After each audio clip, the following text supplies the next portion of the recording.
Nós, morcegos, não somos maus. E vamos dizer por quê. Olá, queridos morcegadores! Bem-vindos ao 72º episódio do Morcegando, um cast para um bate-papo. Eu sou a bióloga Érica Munhoz e hoje a gente vai falar sobre morcegos, esses animais incríveis, mas muito mal julgados pelas pessoas. O Morcegando tem o objetivo de desmistificar os morcegos e cada episódio abordará um tema diferente. Hoje a gente vai falar um pouco sobre adentramentos acidentais de morcegos nas nossas casas. Bora então para o nosso bate-papo de hoje. Holy anagrams, what's the answer? Muito provavelmente você já deve ter se deparado com um morcego dentro da sua casa, ou sabe de alguém que isso aconteceu. Essa é uma situação que pode ocorrer com bastante frequência, e vários são os lugares em que os morcegos podem entrar nas nossas casas. Então a gente pode encontrar eles em telhados, garagens, varandas, chaminés, porões, sótãos, vãos de dilatação, naqueles quartinhos ou banheiros abandonados ou pouco movimentados, entre vários outros lugares em que esses animais podem acabar utilizando como abrigos. Mas o episódio de hoje não é para falar sobre como evitar os morcegos nesses locais, caso eles estejam causando algum tipo de incômodo para você e caso eles estejam utilizando esses locais como abrigos mais permanentes. Hoje, na verdade, a gente vai falar sobre adentramentos acidentais. Ou seja, é aquele que você está lá assistindo sua televisão na sala ou no quarto e do nada entra um morcego voando pela sua janela para dentro de casa e fica voando para um lado e para o outro. Ou também quando você encontra um morcego caído no chão ou pendurado no teto de algum lugar da sua casa e você nunca viu aquele morcego lá. Aí você fica se perguntando, o que esse bicho está fazendo aqui? Como ele veio parar aqui? E o mais importante, o que eu faço? Se você está tendo problemas com morcegos em abrigos como telhados, varandas, porões ou outros ambientes em que esses animais ficam lá abrigados com uma maior frequência, eu te convido a escutar novamente o episódio 7, em que a gente falou sobre morcegos em áreas urbanas. Esse episódio 7 é um dos episódios mais longos que a gente tem, de tanta informação que tem lá sobre o que fazer e o que não fazer para evitar morcegos na sua casa. Então depois vai lá e escuta o episódio 7 para complementar o episódio de hoje. Bom, e aí voltando para os adentramentos acidentais, que é isso que a gente vai falar hoje, existem várias maneiras de agir que vão depender de cada caso. E para todas elas, a primeira coisa que eu preciso te falar é para manter a calma. Eu sei que pode parecer impossível isso para algumas pessoas, mas duas coisas que você precisa ter em mente a primeira é que entrar em pânico não vai te ajudar, muito pelo contrário, porque você só vai se expor a acidentes ou riscos desnecessários. E a segunda é que nenhum morcego do planeta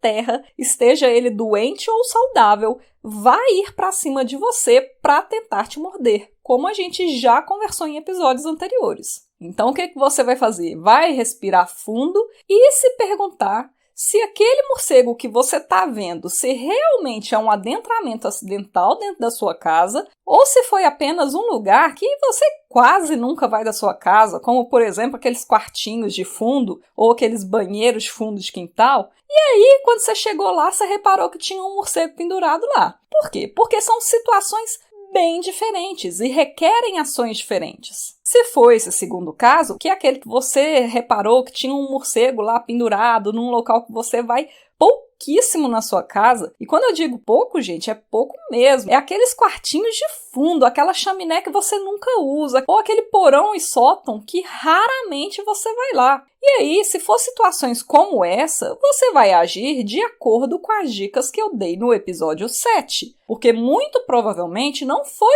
um adentramento acidental, porque provavelmente esses locais que são raramente utilizados vão se enquadrar dentro de situações normais de abrigo. E aí, por isso que é importante você escutar as dicas do episódio 7.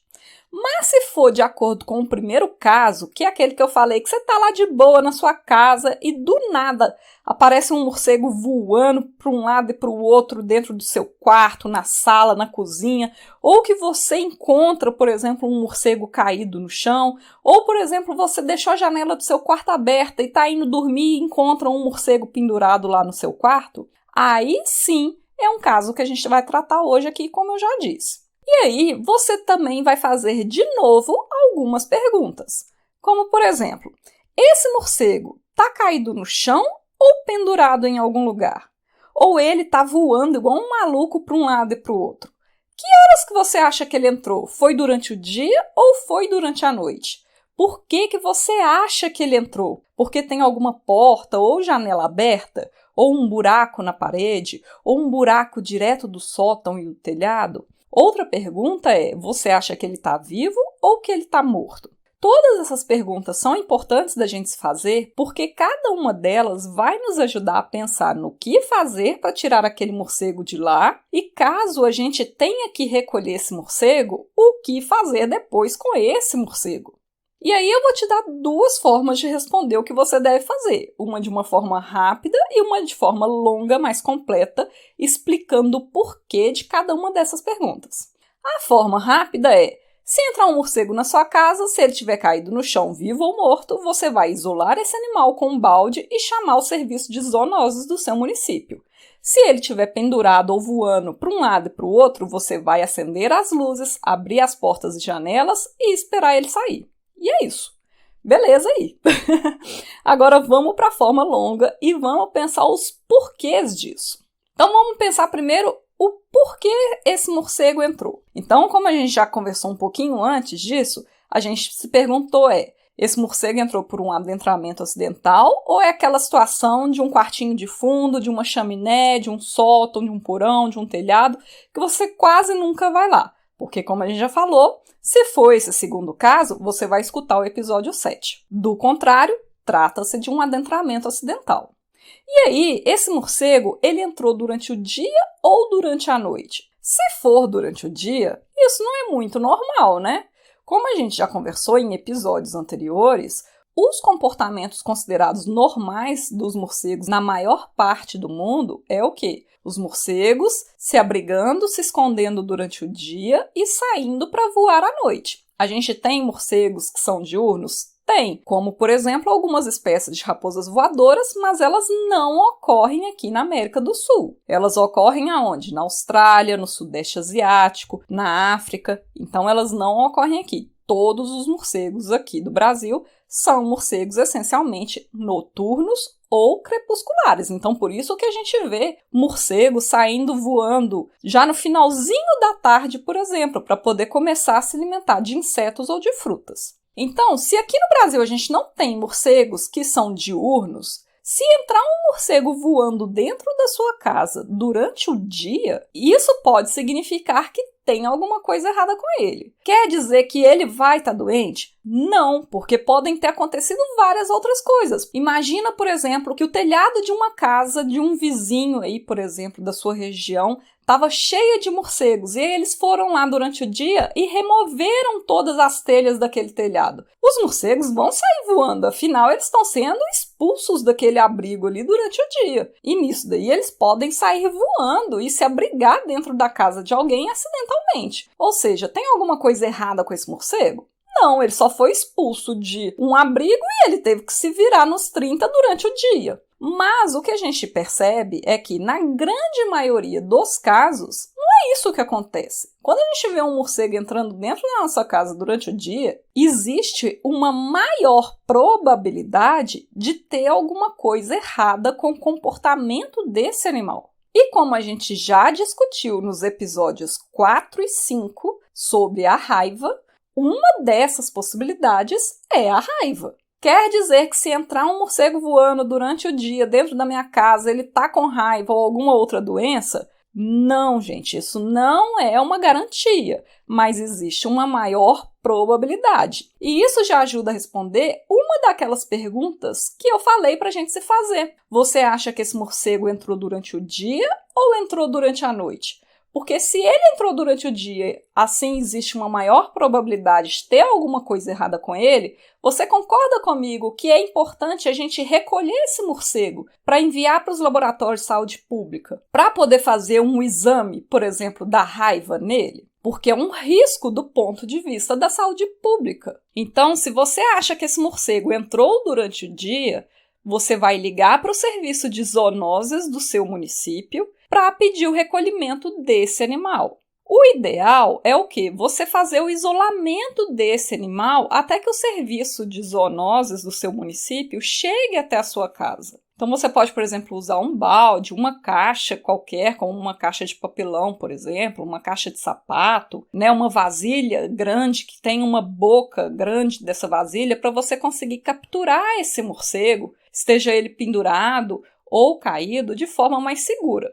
E aí, isso também já nos ajuda a responder uma outra pergunta, que é aquela: o morcego ele está caído ou está pendurado ou voando?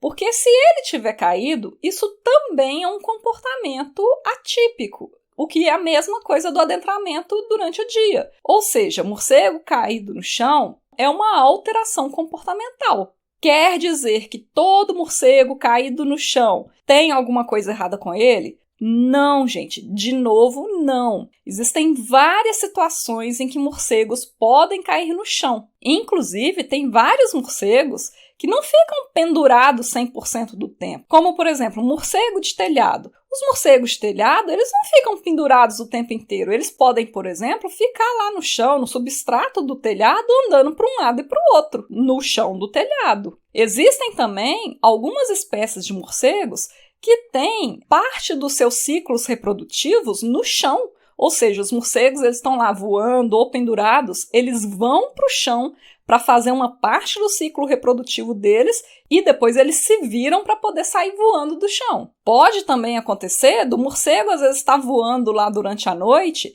e ter tomado uma rajada de vento tão forte que ele desequilibrou, por exemplo, e caiu no chão. Ou às vezes o morcego está lá velhinho ou não se alimentou direito, ficou fraco e caiu no chão. Esses são alguns dos exemplos que podem levar à queda de morcegos no chão. Mas uma das probabilidades que levam morcegos a cair no chão é a raiva. Então, quando a gente vê um morcego caído no chão, como existe uma possibilidade de ser raiva, e isso é uma questão de saúde pública gravíssima, a gente precisa isolar este animal com um balde ou uma caixa de papelão, como eu já falei, e acionar o serviço de zoonoses do seu município para recolher esse animal e enviar para o laboratório para poder fazer o exame, porque só olhando para o morcego a gente não tem como saber.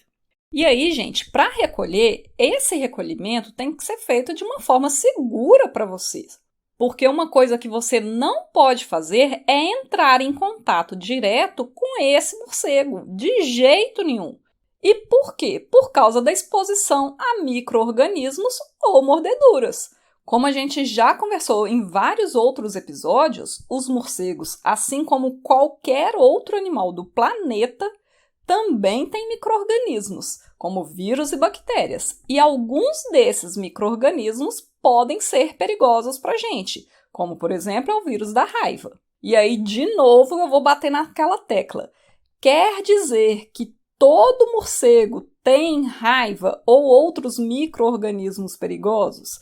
Não, gente, não quer dizer.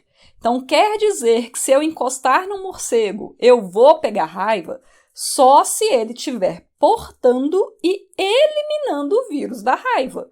E uma coisa eu posso te falar, a grande maioria esmagadora dos morcegos estão saudáveis. Porém, considerando que a raiva é uma doença praticamente 100% mortal, a gente não pode vacilar de se expor a esse vírus. Então, de novo, eu vou te convidar a escutar os episódios 4 e 5, em que a gente fala sobre a raiva e sobre os micro-organismos perigosos para a gente, que podem ser encontrados em morcegos, e também o episódio 19, em que a gente falou sobre a relação dos morcegos, a raiva e os animais domésticos.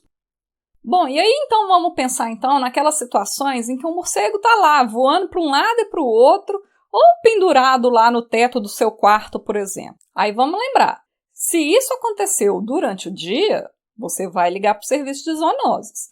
Se isso aconteceu durante a noite, é aquilo que eu falei. Imagina você tá lá assistindo a televisão na sua sala, tudo escuro, de repente passa um morcego voando a toda dentro da sua sala e começa a voar para um lado e para o outro. O que você vai fazer? Você vai abrir as portas e as janelas e acender todas as luzes. Porque muito provavelmente esse morcego entrou por acidente ele mesmo. Ele às vezes tinha o costume de passar naquela rota de voo utilizando a sua casa e você nunca reparou. Ou às vezes ele tentou experimentar um caminho novo, ou às vezes realmente ele se perdeu e acabou entrando por ali. E aí, quando ele fica voando para um lado e para o outro, é sinal de que ele está tentando achar uma saída. Então, você pode facilitar a vida dele, que é, vai abrir as portas e as janelas e vai acender as luzes, porque isso vai ajudar ele a direcionar melhor a saída para esse animal. E muito provavelmente ele vai sair. E se por acaso ele bater na parede ou cair no chão, aí sim a gente precisa recolher ele de novo, tá? E aí, gente, a gente poderia ficar aqui horas e horas falando sobre N possibilidades de N situações em que esses adentramentos acidentais poderiam acontecer. Mas essas situações que eu trouxe no episódio de hoje são as mais comuns. E elas são relativamente fáceis de serem resolvidas. Como eu falei, a resposta rápida é: se o animal tiver caído no chão, vivo ou morto, ou ele tenha entrado dentro da sua casa durante o dia, precisa acionar o serviço de zoonoses para recolher esse animal. Se esse adentramento aconteceu durante a noite e o morcego ficou voando para um lado e para o outro, abre as janelas, abre as portas, acende as luzes que esse animal vai embora.